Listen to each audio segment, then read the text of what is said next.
although the project was funded by the Australian government, the views in this project don't necessarily reflect the views of the Australian government. So I'll just put that in there. So we've got that there. And I appreciate I'm talking here about an Australian project, and things might not be exactly the same in New Zealand. I do work closely with colleagues in New Zealand, particularly a colleague in Wellington. So I'm quite familiar with your system, but I appreciate there might be some differences as well, which I'd be really interested to hear about from you. So what was the aim of our project? Well, we were looking at, what are the aims of the Australian University Student Volunteering Programme? So this is specifically university student volunteering, because we're all working in the university sector. We're interested in how students learned from their volunteering experience, and what the expectations of the different stakeholders were, so the universities and the hosts. And what we found was that when we looked at, there's quite a lot written about student volunteering, quite a bit of research on it, but it's often all about the students, and there's really very little about the host organisations. And I feel that that's often overlooked. By host organisation, from my perspective, I'm thinking about you guys, not-for-profit organisations that will host student volunteers. And we felt that was a huge gap in the research, because students can't volunteer if there's nowhere for them to volunteer. So it's really important to understand that other group, you guys and your role in this. And our feeling was that a lot of student volunteering is designed without that kind of consultation. I know there are some great programs which are really partnerships, but we felt a lot of it was designed by university staff thinking, oh, this will be great for the students, they'll learn a lot, not really thinking about who's going to be hosting it and how that's going to work. And an example might be that a few years ago, I'm in Western Australia, and a few years ago the Western Australian government introduced this requirement that all high school students had to complete 30 hours of community service in order to graduate. And that was all the students. That's quite a lot of students, even though Western Australia is quite a small state in terms of population. And this is a huge struggle. And we found that organisations, not-for-profit organisations, were getting phone calls saying, can we bring 100 students over tomorrow to do, a few hours service? Because they really didn't know, they didn't know how to organise this for such a large group of students. And that was one of the concerns that sort of inspired us for this project. So we used a multi-methods approach, multi-stage approach. We began with a small pilot study here in Western Australia. Then we did some desk research. It's talked about matrix here on this slide. We did some desk research looking at all the websites and materials produced by the, at the time, 40 universities in Australia. A couple of them have merged now. We looked at all of the material they produced to try and identify what is the kind of language they're using around student volunteering? What kind of aims are they talking about as the reasons for why students would volunteer? We did a thorough literature review. We did a series of interviews with about 60 interviews with a range of stakeholders, including students, graduates, so people who had volunteered when they were students and were no longer students. We interviewed university staff at the operational level, and also the more senior staff involved in making strategic decisions. We interviewed representatives from peak bodies for volunteering here in Australia, and we interviewed not-for-profit organisations that were hosting volunteers. So we had quite a range of people we interviewed. And we used that to develop a series of good practice guides. And I'll show you some examples of those later, because those good practice guides are available on our website for free. You can download them, you can use them, you can adapt them as would be appropriate for your organisations. We also set up a reference group, which was consisted of people working in the sector, and we used those to bounce ideas off. We ran a workshop in Perth with people from the sector, with people from host organisations, from student volunteers, university organisations, so a range of different stakeholders again.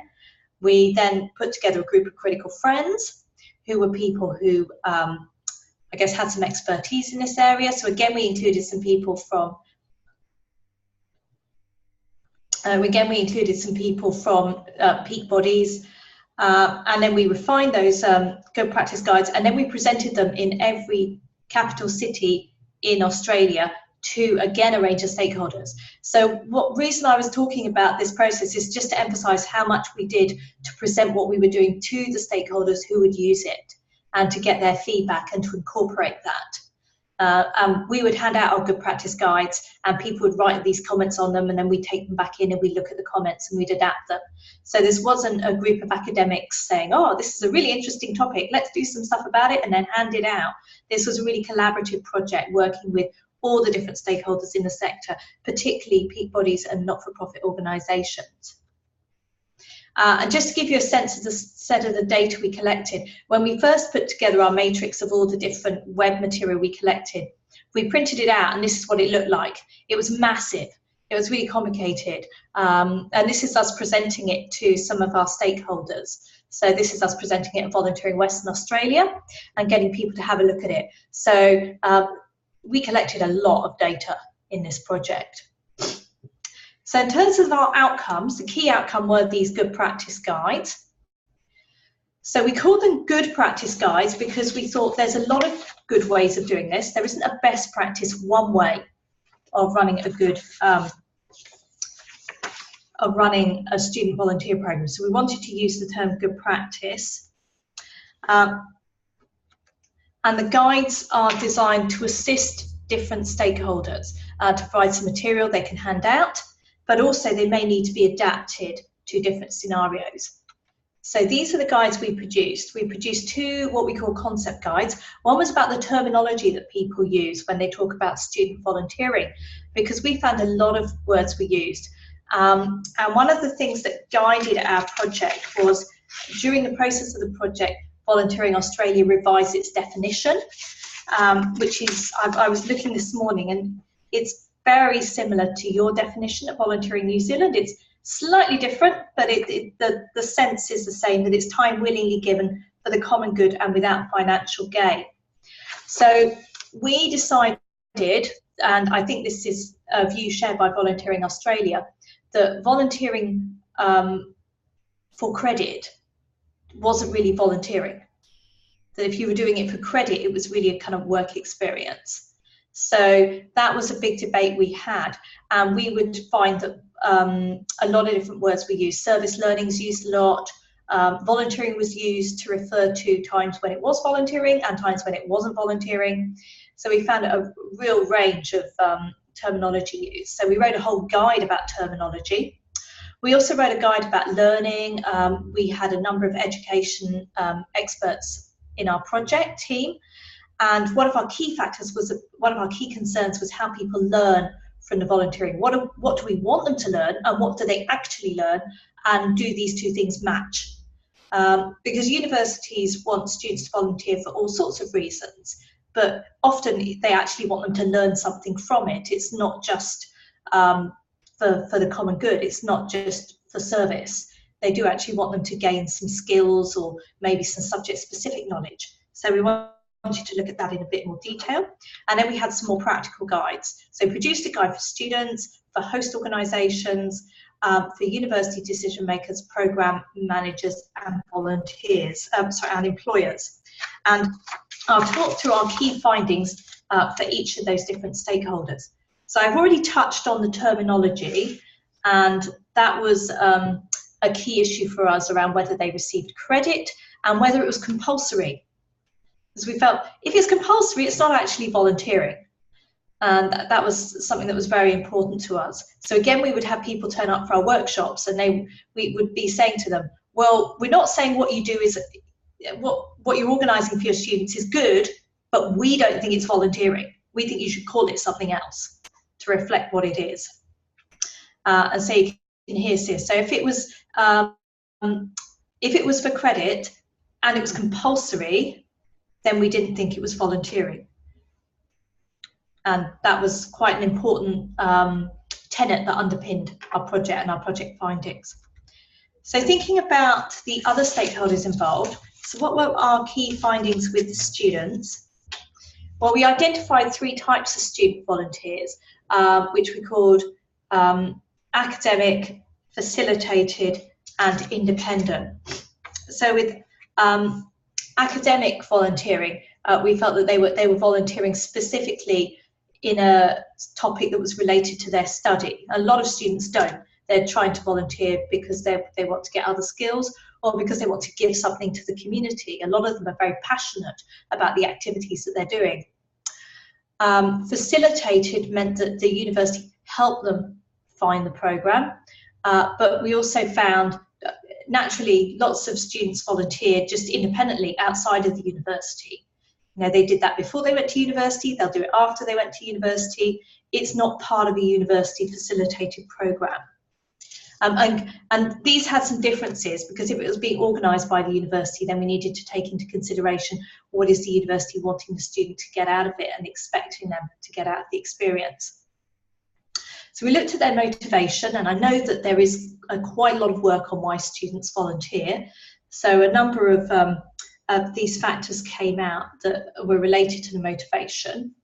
So one of them was the host organisation expectations, and the importance of having shared expectations between the student and the host organisation, so that you're both working towards the same goals and you know what you both want to get out of this. A lot of volunteering was related to people's personal interests and characteristics. Not surprisingly, with students, they're thinking about their careers, so employment and thinking about their life goals is important. And another consideration was the resources they had, particularly time. I'll come back to that a bit later, because students are working within a particular time frame that other people aren't necessarily working to. And we sort of summarised their motivations into 3 groups. So there's social motivations. We know that volunteering is a very social activity. You very frequently are volunteering with other people, and that social contact is often a motivation to volunteer.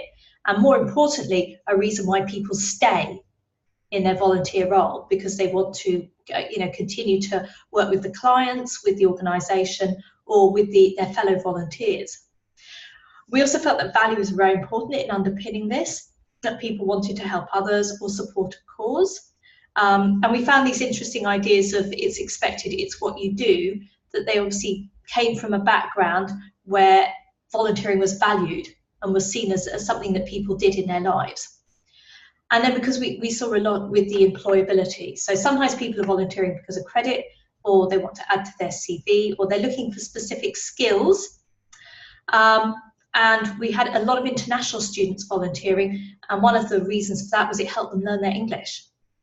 And they got to see a lot more of the country, the city, than they would if they weren't doing their volunteering. When we looked at the universities, one of our key findings was a series of different models of the way that volunteering was organised across the universities we were looking at. And we identified 8 models for organising volunteering.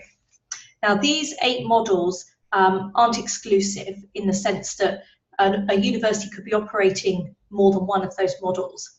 So they could be doing more than one of these. So if I just sort of quickly run through these. So we presented them a little bit from minimal involvement of the university through to a high level involvement of the university. So starting at the bottom right-hand corner with the information-only model. So we found universities that said, volunteering is really important. Here's where you should go to get information if you want to volunteer, through to where a university might have a integrated approach of managing centrally all of the kinds of volunteering and work experience that go on across the whole university. And an example of that was Macquarie University in our study. Macquarie University has this PACE programme, which is about community engagement. And it includes volunteering and a whole other series of different activities. And all Macquarie students have to complete a certain amount of these activities. So if you volunteer in a project in a particular faculty, they can register that for this certificate. Whereas we found at other universities, there were all sorts of things going on, but they weren't connected to each other. What we found was, if I just, I'll move on to this one here, the distribution of models. So what we found was that there wasn't any kind of pattern of different types of universities more likely to have a particular type of model. So there's no pattern based on whether universities were based in a rural area or if they were a traditional, what we call group of 8 university, as opposed to a more recently set up university or a more vocationally oriented university. There weren't any kind of patterns there. But if you, the key point on this slide is if you look down to the middle where you see centrally administered, there was a huge growth towards a more centralised approach to organising student volunteering, which is probably helpful for an external organisation because it makes it easier to identify who you should go to if you want to get involved or if you want to try and recruit some students or work in partnership with the university. And we also found the one below it, the integrated model, where everything, all volunteering across the university is centrally organised. The example I gave of PACE at Macquarie, where it all contributes to a particular certificate, we found that these were growing, and I guess that reflects a growing centralisation in universities generally in Australia, which I don't know if that's happening in New Zealand at all. But I think that's what we found. We also found that the ones that had the more centrally administered and integrated model were able to provide more recognition to students for getting involved in their volunteering, because they would often provide a secondary transcript or some kind of award for participating in the volunteering, as well as other kinds of community activities. So we felt that was important in terms of providing some recognition for that contribution. And it also said quite a lot about how the university valued those kind of activities and the ways in which they could engage with their community. This one is probably of most interest to the audience today. This is our findings from talking to not-for-profit organisations that were hosting volunteers. So again, we have our 3 types of volunteers. We identified what we call 4 types of programmes. And the 4 types of programs, so student run, the students are running it entirely. So it might be through the student guild, like a sports organisation or a sports club. It could be university run. So the university runs this program in partnership with a host organisation. And my university, Curtin, does a number of these partnership projects that have been set up specifically for the students to work with the university. It could be that the students are volunteering alongside, not as any specific program run by the university or the students, but the students are just volunteering at a host organisation alongside lots of people who aren't students, and it's just part of a general volunteer program. Or we did find some host organisations that have set up programs specifically to recruit students, and they often did this because of some of the some of the time-limited constraints around students' availability, that students aren't always going to volunteer in the long term with the same organisation. Because of their time frame, they're working on a semesterised basis, so they have 1 semester, and I appreciate this might be quite a significant constraint for your organisations, that they're working to a semester. Assessment comes up or exams come up and suddenly they can't volunteer because they've got to prepare for their assessments. Then they have the vacation. Maybe they're going to work in the vacation. Maybe they can volunteer more during the vacation. And then they've got another semester. And then they're doing a 3 or 4 year program. And after that, they're leaving and going into paid employment or traveling or whatever they want to do when they leave university. And that becomes quite a life-changing time for them, where they might well go and do something completely different. They might want to volunteer again. They might want to volunteer with a different organisation in a different way. And we find a lot of our graduates, particularly when they start their professional careers, want to get involved in volunteering to support professional organisations that are related to the work that they're doing.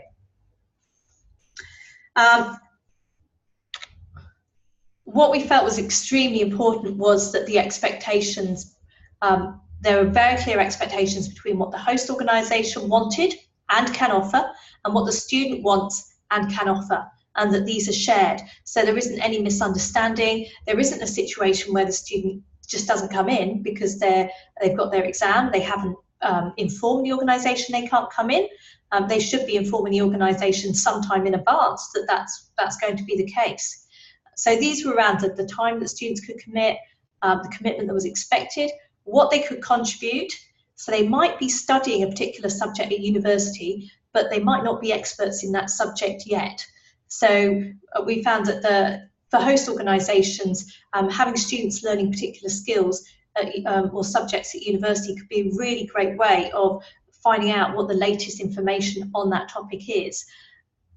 But we also need to take into account the students' possible limitations in that area. How far are they along their course? If they're only at the beginning of their second year, and they're doing public relations, their public relations expertise might be a bit more limited than if they were midway through their third year, for example. There are issues around how professional the students will be expected to behave, and clearly this is going to depend on what role they're going to take within an organisation, their interests. So we found host organisations who didn't want to take on students if they were just volunteering to get work experience. They wanted them to have a passion for the cause, and if they didn't have that passion, then they didn't want to involve them.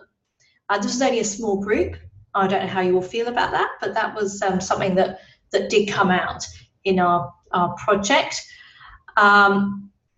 We also found other host organisations who said, actually, we don't really think about them separately as students. They're just, we don't really care where the volunteer comes from, so long we've got the volunteers. We just need the people to help do the roles that we need filling. So those were a number of the issues that came out of there. And we also found that there were a few myths about students which some host organisations had that had arisen from their previous experience. So particularly the idea that students are unreliable had come out. And that didn't come out from everyone, that just came out from a small number, because they had some experiences of a couple of unreliable students, and so that they just thought, well, I'm just going to be wary about recruiting that group of people. We also, I've just put that in because at the time we were doing the project, Volunteering Australia launched their new standards for volunteer involving organisations. So we thought it was important to put that connection in. So we also did a good practice guide for employers, but we hadn't actually interviewed any employers. So I think we need to be a little bit, we had to be a little bit circumspect about what we included in this, but the aim of this guide was really to put forward why would you employ someone who's been volunteering? What are the benefits? And as an employer, how do you work out if the volunteering they've done is actually of value? I mean, have they done a sustained period of,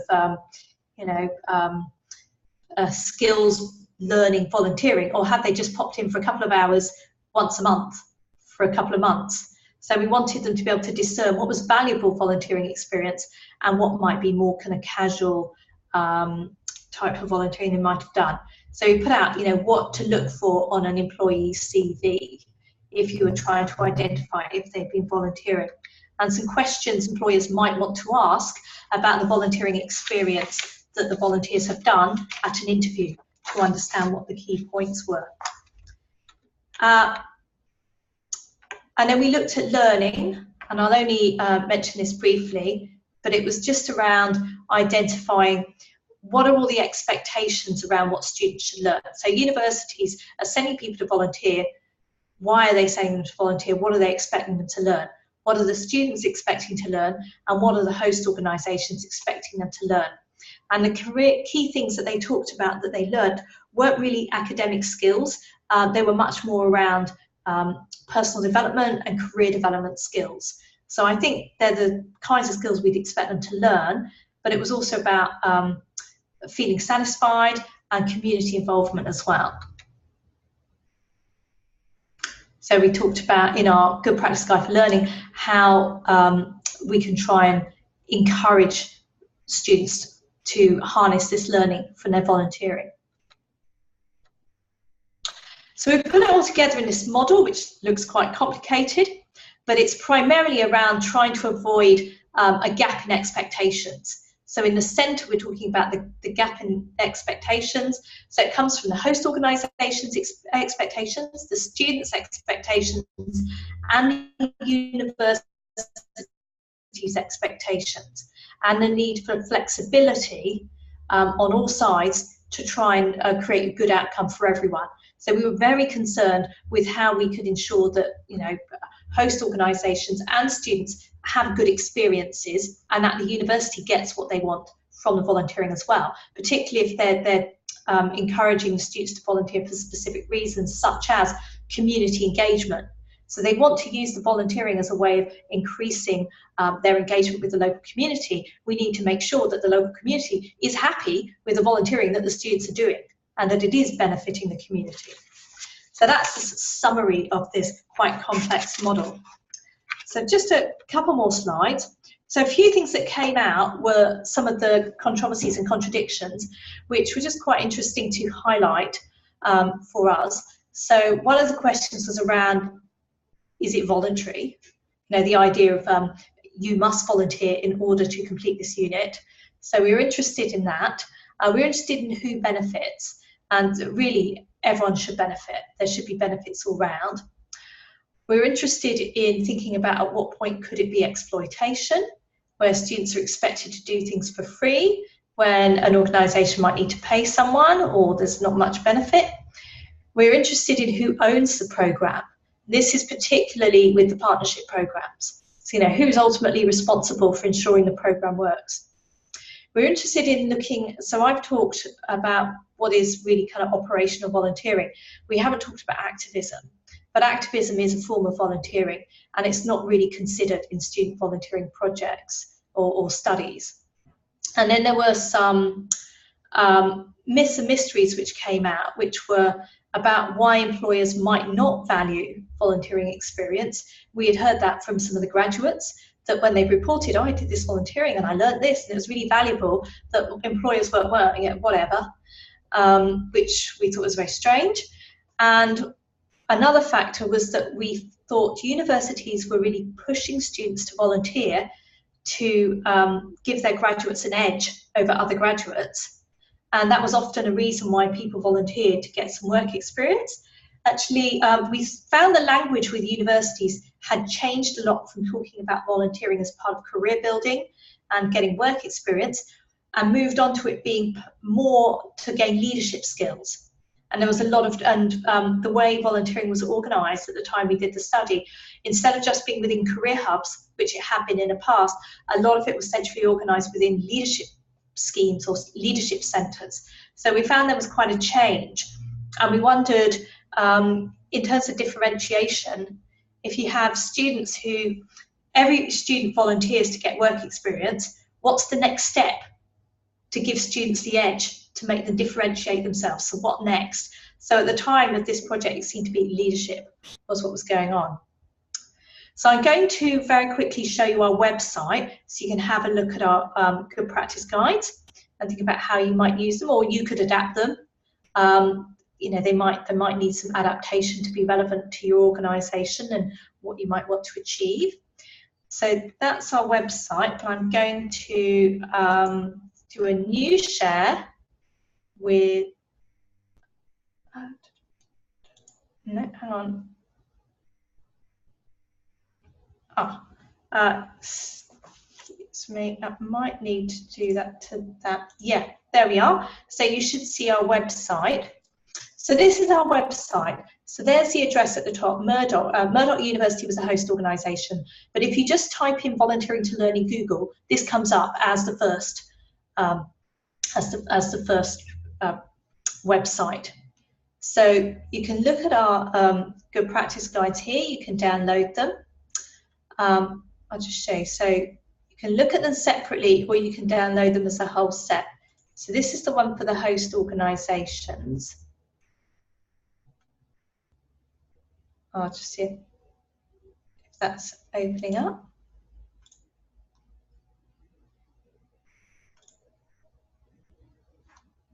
Oh, you might need to actually download it. There you are. So hopefully you can see this. So this is the one for the host organisation. So it's 6 pages. they're quite nice and glossy, and it talks about, you know,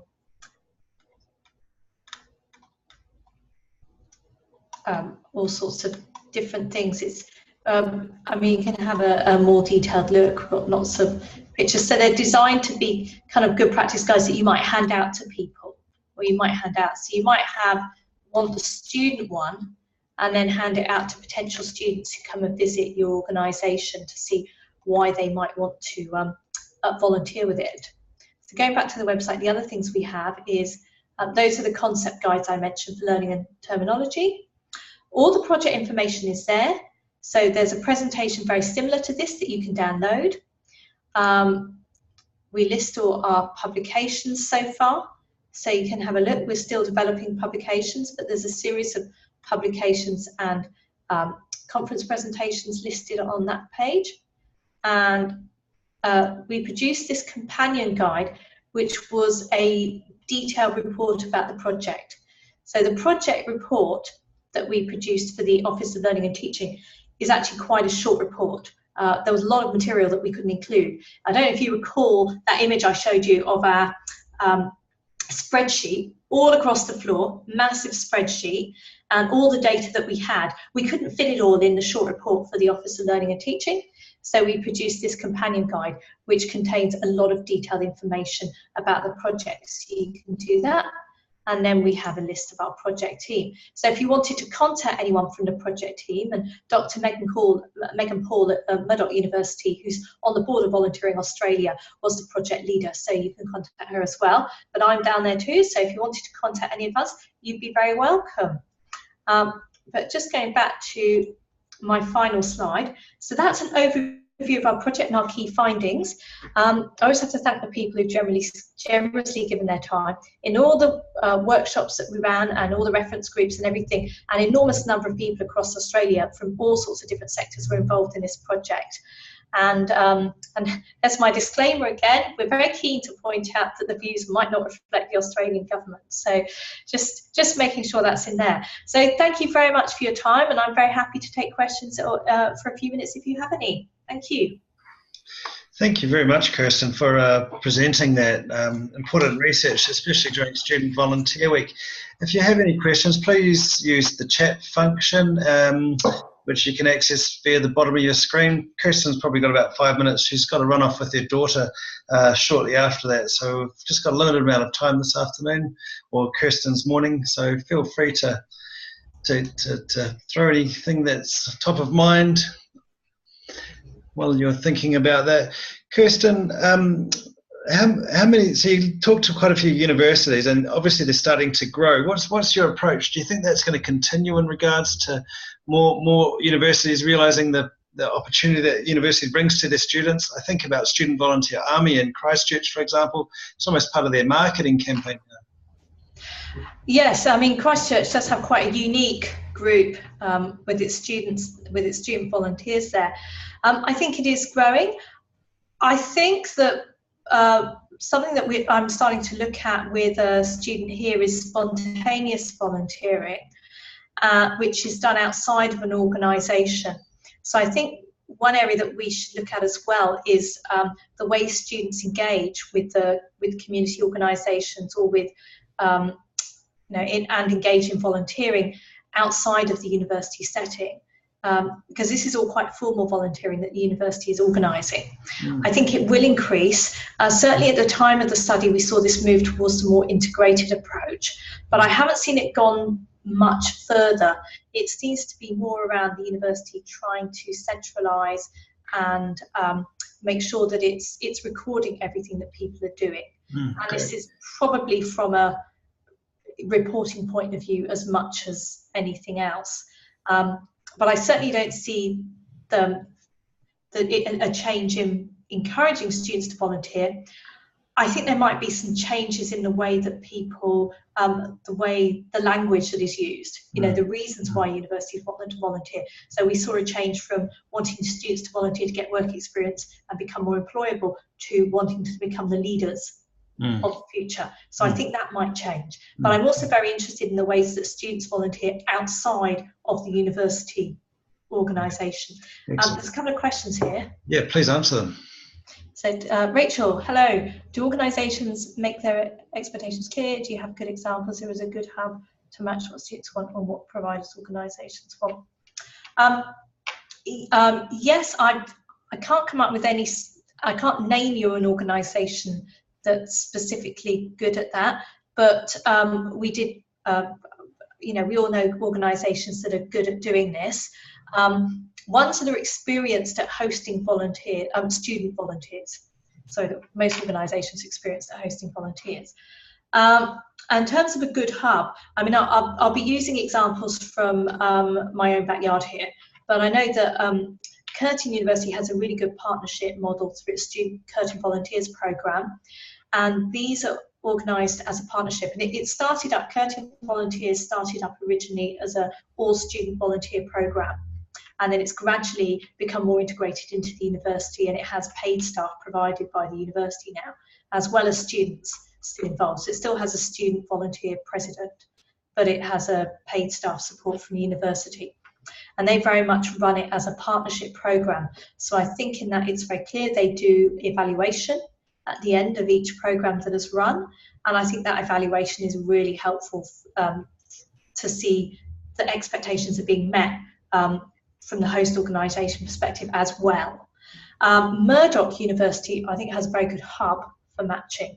They don't run programmes, but they are very good at matching students and host organisations with to ensure that expectations are met. So I hope that answers that question. And then Corey asked, do you come across any data on students volunteering for faith-based organisations? I have to say, not specifically. We didn't look at any specific sector. We just looked very broadly. I guess we were looking more at the community service sector in the host organisations we interviewed, because we only interviewed about 10 host organisations. So that's don't have any specific information on that. So I'm sorry, Corey, I can't answer that question. Rachel, yes, can hosts go online and find volunteers, and can students do the same? At some universities, yes, they would be able to do that. So, but I would suggest going, and I'll target university career hubs. So let's just patch that up as an example of that. So I would go to, so certainly students can do that. I'm not sure if the host can actually do that, but I would expect some universities run that. But I would look maybe, it looks like Otago's got a good example, but have a look at Murdoch as well and see how they run it. Mm-hmm. Absolutely. Look, thank you again, Kirsten.